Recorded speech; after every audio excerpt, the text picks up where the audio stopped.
morning students, मैं हूँ Harish Sharma and I am here to discuss about the topic of and questions of half-yearly exams which will more important for your half-yearly and annual exams also. So आप देखोगे आज कि मेरे पास जो मैंने paper बनाया है उसमें से काफ़ी कुछ क्वेश्चन एक तो उसकी समरी मैं आपको यहाँ पर दे रहा हूँ, तो आप इन्हीं क्वेश्चंस के माध्यम से इन्हीं क्वेश्चंस के थ्रू समझ सकते हो कि किस टाइप के क्वेश्चंस आपके हाफ-ईयरली एग्जाम में और एनुअल एग्जाम में भी आएंगे। इसी क्वेश्चंस के बेस पर आपका हाफ ईयरली का एग्जाम प्लस आपका एनुअल एग्जाम दोनों के पेपर जो है वो बनेंगे, तो आप इन्हीं को ढंग से समझिएगा। चलिए फर्स्ट क्वेश्चन अपने पास है। सबसे पहले अपन एमसीक्यू टाइप क्वेश्चंस की बात करते हैं। तो मैंने आपको पॉलिटिकल, हिस्ट्री और ज्योग्राफी पढ़ाई है, तो ज़्यादातर सिलेबस जो मैंने आपको कवर किया है वो है अपना पॉलिटिकल और ज्योग्राफी में से। तो आप मोस्ट इंपोर्टेंटली टॉपिक पहले उन्हीं में से लर्न करें जो चैप्टर्स अपने हाफ ईयरली और ज्योग्राफी के हैं। चलिए पहला है which level of government is closest to the people. ऐसी कौन सी गवर्नमेंट है जो लोगों के सबसे नज़दीक है, सबसे नियर अबाउट है। देखिए इसमें आपके पास ऑप्शन रहेंगे चार। पहला central, state, local and judiciary. देखिए जुडिशियरी कोई एक गवर्नमेंट का ऑर्गन नहीं है, ठीक है ना। गवर्नमेंट के ऑर्गन अपने पास केवल तीन आते हैं, सेंट्रल, स्टेट एंड लोकल। अब जो सेंट्रल लेवल है, सेंट्रल लेवल पे जैसे अपने प्राइम मिनिस्टर वगैरह हो गए, प्रेसिडेंट वगैरह हो गए, ये काम करते हैं।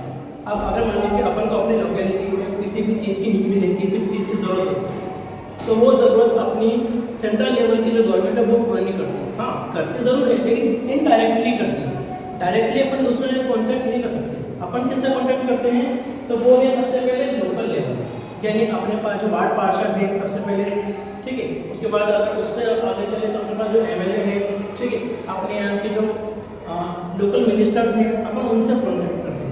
वो जो अपनी जो प्रॉब्लम्स होती हैं, जो सैनिटरी हो गई, इलेक्ट्रिसिटी की प्रॉब्लम्स हो गई, बाकी जितनी भी प्रॉब्लम्स होती है वो अपनी सोल्यूशन वो देते हैं।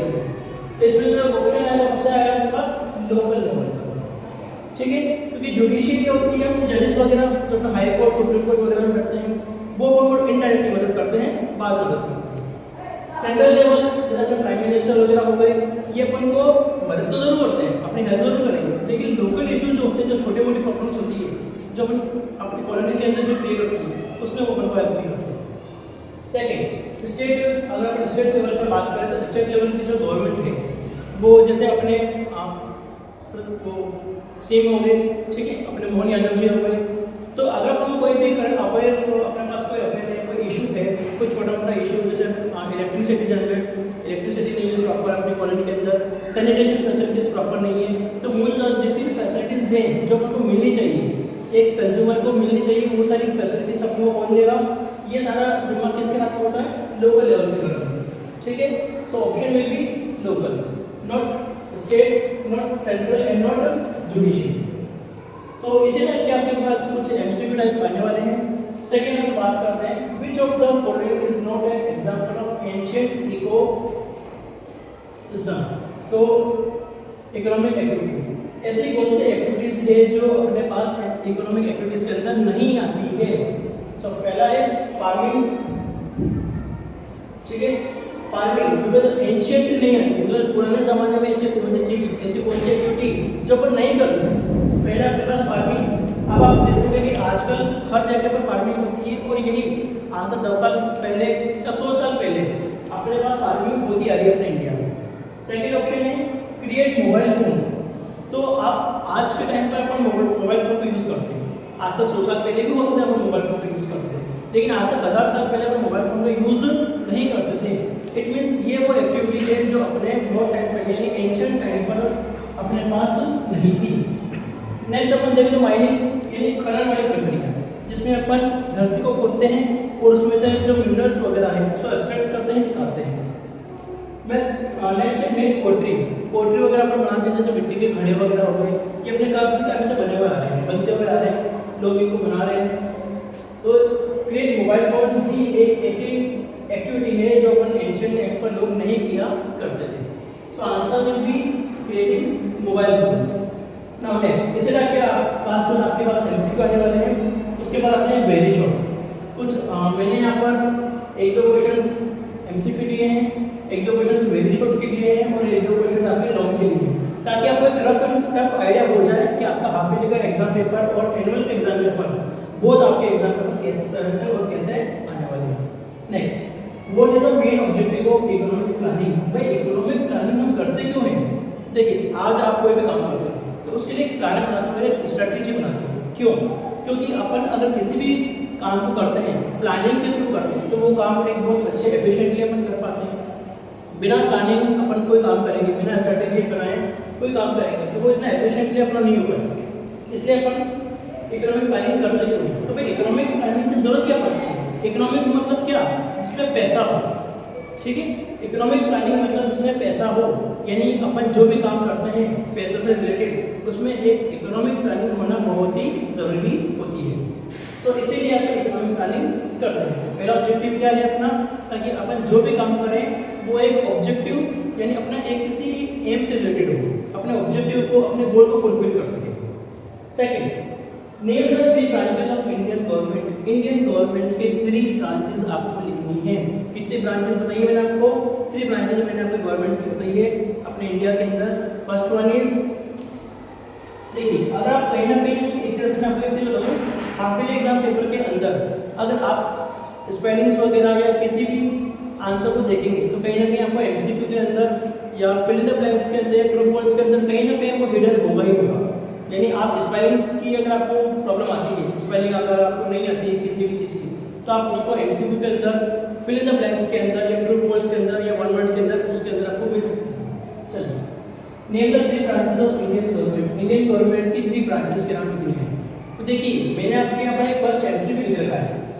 इस एमसीक्यू के अंदर भी आपको यहाँ पर इसका आंसर दे रखा है। First one is local level, second one is state level and third one is central level. ये अपनी 3 ब्रांचेस है इंडियन गवर्नमेंट की, जहाँ पर इंडियन गवर्नमेंट वर्क किया करती है। Third question, which city has been awarded as the cleanest city of India.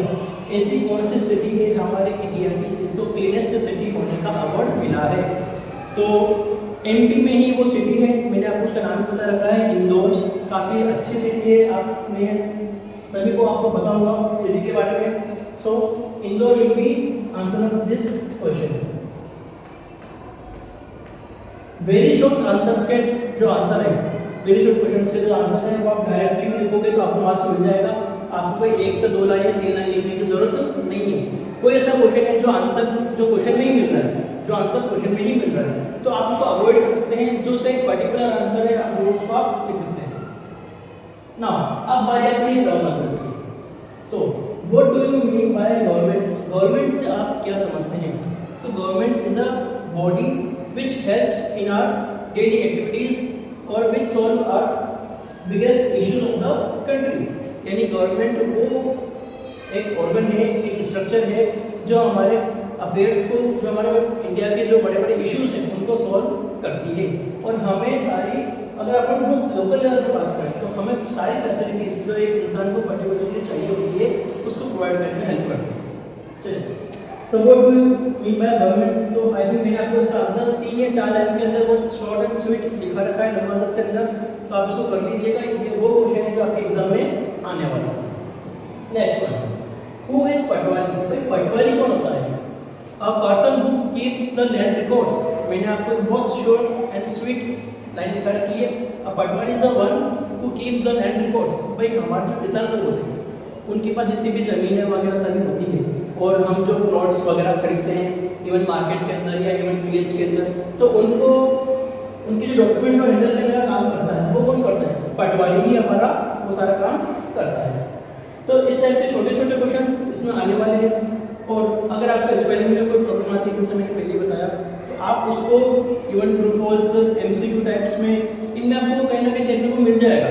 Spelling से आपको पेपर के अंदर ही मिल जाएगी। यहाँ तक आपका जो एग्जाम पेपर है वो आता है 60 मार्क्स का। मैंने आपको पहले बताया है 60 मार्क्स का पेपर में से 57 मार्क्स तक तो आपके लॉन्ग आंसर तक कवर हो जाएंगे। इवन पहले आएंगे आपके एमसीक्यू, नेक्स्ट आपके फिलहाल्स, थर्ड आएंगे आपके ट्रू फॉल्स, फोर्थ आपके मैचअप्स, देन आपके very short, then long answer type questions. यहाँ तक आपके 57 मार्क्स कवर हो जाएंगे। उसके बाद 3 मार्क्स और बचेंगे। तो आपके बुक के लास्ट में जितने भी चैप्टर्स है, अपने जो सिलेबस है वो हो गया अपना 10 to 14 चैप्टर, यानी 5 चैप्टर्स मैंने आपको हाफ ईयरली के पोर्शन में दिए हैं, हाफ ईयरली के सिलेबस में दिए हैं। इन्हीं 5 चैप्टर में से आपके पास हर चैप्टर के एंड में एक पैराग्राफ दे रखा है। तो क्वार्टरली का जैसा पैटर्न था, सेम टू सेम पैटर्न अपना हाफ ईयरली में भी है और सेम टू सेम पैटर्न अपना एनुअल में भी रहेगा। 10 to 14 चैप्टर में से जो हर चैप्टर के पीछे at the end of every chapter you have given the paragraph about 3 marks and which have 3 multiple choice questions. So you have to solve these 3 questions, all these paragraphs, so you will get 3 of marks without any problem. So her chapter के last में एक 3 marks का paragraph दे रखा है, आप उसको solve करिए, पढ़िए और नहीं भी पढ़ोगे तो आप केवल उसको डायरेक्ट सॉल्व कर सकते हो, वहीं पर आपके 3 मार्क्स कन्फर्म हो जाएंगे, 57 मार्क्स। अब एक और चीज़ मैं आपको बता देता हूँ कि पेपर को सॉल्व करने की जो स्ट्रेटेजी है वो आप ऐसे रखिए कि सबसे पहले आप एमसीक्यू सॉल्व कीजिए, यानी अगर आपको प्रॉब्लम आती है लॉन्ग आंसर टाइप क्वेश्चंस करने में तो सबसे पहले आप एमसीक्यू करिए, एमसीक्यू होने के बाद फिर आप फिलअप्स करिए, ठीक है, फिलअप्स लर्न करिए। फिलअप्स लर्न करने के बाद आप प्रूफर्स है, प्रूफर जो मैंने आपको दिखा रखा है रिवीजन के अंदर, मेजर्स भी मैंने आपको रिवीजन के अंदर दे रखे हैं, वो सारे आप ले सकते हैं। उसके बाद very short answer type questions वो वाले लर्न कर लीजिए जिसमें केवल पर्टिकुलर एक लाइन का ही आंसर है। जैसे ये वाला जो आंसर था, which city has been awarded as the cleanest city of India, that is Indore. Simple answer आप आराम से कर सकते हो। उसके बाद लास्ट में आते हैं लॉन्ग आंसर्स। सबसे ज़्यादा सही बात ये है कि 3-3 मार्क्स की 3-3 लाइन की मैंने आपको लॉन्ग आंसर दिखा दी, आप आराम से उनको पढ़ सकते हो और लास्ट में 3 मार्क्स का एक पैराग्राफ है जिसको आप आसानी से सॉल्व कर सकते हो।